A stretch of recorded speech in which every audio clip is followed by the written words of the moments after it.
Okay, let's summarize. What we did with this mannequin's hair is I bleached it out. Clairol Born Blonde, 3 activators, 20 volume. I did 2 consecutive bleach outs, one right over top of the other. And after the end of the second bleach out, I opted to stop there instead of trying to obtain a pale yellow or palest yellow stage of bleach out. I wanted to maintain, or I wanted to keep the condition of the mannequin's hair, and I wanted to be able to use most, if not all, of the mannequin's length for some roller sets and for some things that I wanted to do a little bit later on. But we did bleach this out with Born Blonde, one of the best lightning cream oil bleaches on the market there are. There are a lot of other really good ones that I like to use, but that's what was used for this particular mannequin.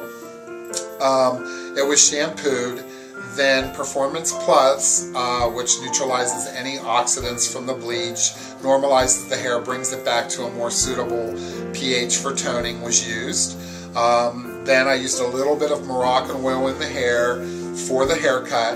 The Moroccan oil just further evened out the porosity from the scalp to the ends. The condition of this mannequin's hair is actually superb. I'm surprised that it's as good as it is.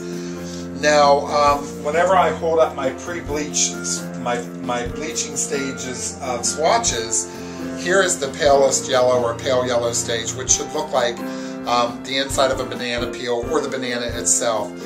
This obviously is, the mannequin's hair is obviously not light enough whenever you hold the swatch up to it. The next swatch, of course, would be the yellow stage of pre-bleaching. And when I hold this swatch up to the mannequin, yeah, it looks pretty close, you would think. After I did a closer inspection of this mannequin's hair, and we all know mannequins have a huge mix of different types of usually ethnic hair sewn into the mannequin's head, I saw quite a variance in different shades. And as I'm flipping through this, you can probably see, oh gee, I see a little bit more gold in that hair than I did originally. I actually saw some gold pieces in this hair. This swatch looks a little darker than the mannequin's hair. However, there are definitely areas in this mannequin's head that are gold. Not because I didn't do my job on the bleach out, but as I said, because there's so many different types of ethnic hair thrown onto this poor head that it's pathetic. Mannequins are extremely hard to bleach out. They really, really are. Unless you can find a mannequin with maybe European hair that might be a level 7 or an 8, which that would be extremely tough to find. So, the choice of toner, even though I would like to do a white blonde or a Hollywood blonde for you, my choice of toner is actually going to be a toner that will be suitable for the gold stage bleach out. So what we're going to use is Wella T28 Princess Blonde. 20 volume. Again, it's a dedicated toner. Don't let 20 volume scare you because the ammonia level has been adjusted on the toners for the Wella Color Charm. We're going to apply it and we're going to move on from there. Thanks for watching. Alright, we have our toner mixed up. Again, it is Color Charm Toner T28 Princess Blonde, mixes up to a real nice creamy pudding-like consistency. Now, a word about applying toner to pre-bleached hair. It's got to be quick. It's got to be almost like when you're doing a gloss or color or you're breaking the base. And I don't prefer, a lot of people use the 4 sections, front to back and side to side.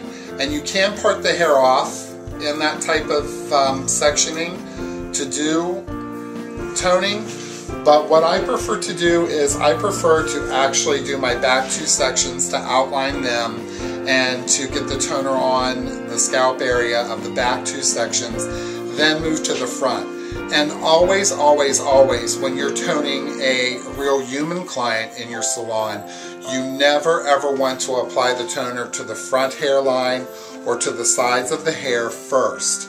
You want to wait actually until maybe the last 5 or 10 minutes of your toner timing to apply to these areas, because on human heads This is usually Lanuco hair or finer hair, and they will have toner uptake, so your toner will turn out darker. It may look purpley.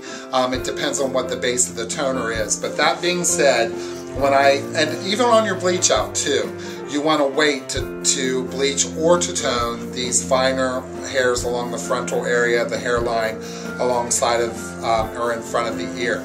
So, that being said, of course, again, this mannequin has a mix of all different kinds of hair, but I'm going to go a little bit with what I usually do by starting in the back.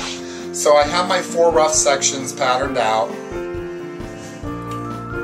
and I'm going to apply my toner as quickly and as evenly as I can. Don't take a lot of time to continually pet strokes onto the hair. Just get the toner laid into the hair and move as quickly as possible. You should have most of your toner applied, if not all of it, within about a 5-minute time frame. Okay, we applied the toner to the new growth area, to the regrowth area, and we immediately started pulling the color out. I had to break for a second to mix up more toner. Again, this is Princess Blonde, and I prefer to work my toner through with my glove. Well, I don't have gloves on, bad me, but I prefer to use gloved hands to work toner through.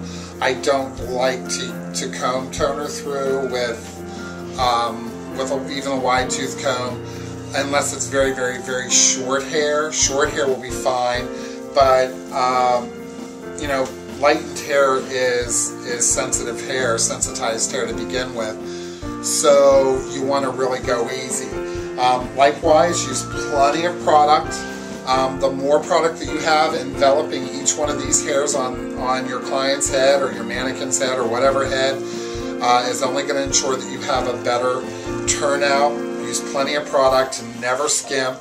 That doesn't mean to have product dripping off onto the floor and dripping all over you and your clients or your mannequin, but make sure that there is more than enough product there to evenly distribute it throughout the hair.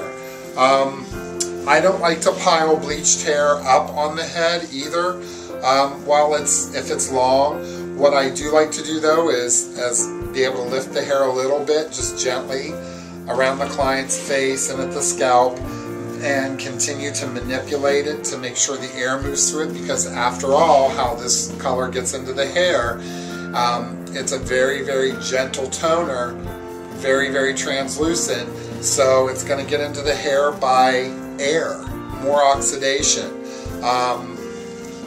to get an even uptake. Now, I'm not too worried about the toner grabbing on this mannequin's head of hair. Like I said, her hair was in pretty good shape even after the bleach out.